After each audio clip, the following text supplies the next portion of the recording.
क्या इतिहास केवल युद्धों और तिथियों तक सीमित है, या फिर वह उन महान आत्माओं की कहानी है जिन्होंने समय की धारा बदल दी? आज मिली एक ऐसी रानी से जो गुप्त साम्राज्य की बेटी थी, वाकाटक साम्राज्य की महारानी और प्राचीन भारत की एक अद्वितीय शासिका, प्रभावती गुप्त। 4वीं शताब्दी ईस्वी, जब भारत के पश्चिमी भाग में शकों का प्रभुत्व था, तब गुप्त सम्राट चंद्रगुप्त द्वितीय ने 380 एडी में एक ऐतिहासिक निर्णय लिया। अपनी पुत्री प्रभावती का विवाह वाकाटक युवराज रुद्रसेन द्वितीय से किया। यह केवल विवाह नहीं था, यह उत्तर और दक्षिण भारत का एक रणनीतिक गठबंधन था। परंतु विवाह के कुछ वर्षों बाद ही 390 एडी में रुद्रसेन द्वितीय का आकस्मिक निधन हो गया। उनके 2 पुत्र थे जो अभी काफी छोटे थे। सत्ता में भारी संकट का माहौल था। परंपरा कहती थी रानी संन्यास ले ले, लेकिन प्रभावती ने परंपरा को चुनौती दी। उन्होंने स्वयं को संरक्षिका घोषित किया और लगभग 20 वर्षों तक वाकाटक साम्राज्य का प्रत्यक्ष शासन संभाला। ऐसे 5 केंद्र बिंदु हैं जिसमें हम प्रभावती गुप्त के पूरे जीवन काल के कार्यकाल को समझ सकते हैं और उनकी ऐतिहासिक परंपरा एवं भारत के स्वर्णिम युग के अंदर उनके कंट्रीब्यूशन को हम लोग देख सकते हैं। सबसे पहला, धार्मिक स्वतंत्रता। वाकाटक वंश शिव भक्त था, पर प्रभावती थी विष्णु की उपासक। रीजन सिंपल था, उनके पिता गुप्त साम्राज्य से जहां से वो आती थी, वहां पर भगवान विष्णु को परम भगवान मानकर उनकी पूजा होती है। इसके अलावा उन्होंने ताम्र पत्रों और मोहरों पर शंख का चिन्ह मिलता है। उन्होंने अपनी वैष्णव परंपरा को अपनाया भी और बढ़ाया भी। यह उस युग की धार्मिक सहिष्णुता का एक जीवंत उदाहरण है।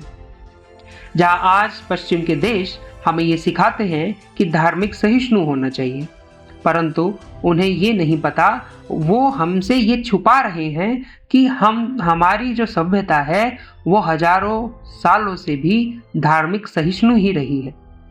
इसका एक जीवंत उदाहरण हमें वाकाटक साम्राज्य और गुप्त साम्राज्य के कार्यकाल में प्रभावती गुप्त के इस जीवन परिचय से मिलता है। आर्थिक स्वायत्तता। उन्होंने स्वयं भूदान दिए, ताम्रपत्र जारी किए, जो सामान्यतः केवल सम्राटों का अधिकार होता है। ऐसा कहा भी जाता है कि प्रभावती गुप्त एक नाम मात्र की रानी थी, परंतु हमारे पास जो साक्ष्य हैं उनसे यह सिद्ध करता है कि प्रभावती केवल एक नाम मात्र की रानी नहीं थी, वे पूर्ण संप्रभु शासिका थी। Number 3, brilliant architecture. नागपुर के पास नंदीवर्धन, जो आज का नगरधन कहलाता है, 2015-16 के उत्खनन में मिली हुई मोहरें और अवशेष उनकी प्रशासनिक शक्ति का प्रमाण है। ईंटों की उन्नत वास्तुकला, हीराकार दीवारें, मंदिरों और महलों के अवशेष उनका शासन स्थापत्य कला का स्वर्णिम युग था। नंबर 4, कला और शिक्षा। कहा जाता है कि वे अपने पिता के दरबार से महान कवि कालिदास को अपने साथ लाई थी। महान कवि कालिदास, जिन्होंने उनके महल में रहते हुए, उनकी सभाओं में रहते हुए शिक्षा और कला को एक अद्वितीय स्तर पर पहुंचाया। कालिदास ने उनके पुत्रों की शिक्षा में महत्वपूर्ण भूमिका निभाई। प्रवरसेन द्वितीय ने सेतुबंध नामक महाकाव्य की रचना की। इस प्रकार उनका दरबार ज्ञान और साहित्य का केंद्र बना रहा। नंबर 5, सामाजिक समरसता और राजनीतिक एकता। उन्होंने अपने पिता कुछ शकों के विरुद्ध अभियान में सैन्य सहयोग दिया। उत्तर और दक्षिण का यह महागठबंधन भारतीय इतिहास की दिशा बदल दिया था। इन्हीं के बाद हम गुप्त साम्राज्य के एक स्वर्णिम काल को समझते हैं और हमें देखने को मिलता है।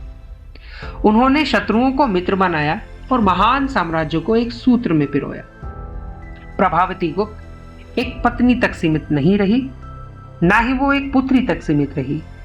वो बनी धार्मिक स्वतंत्रता के प्रतीक, आर्थिक स्वायत्तता की मिसाल, स्थापत्य की संरक्षिका, कला और शिक्षा की प्रेरणा और सामाजिक समरसता की वाहक। वे सचमुच में एक भारतीय दार्शनिक एवं अद्भुत रानी थी।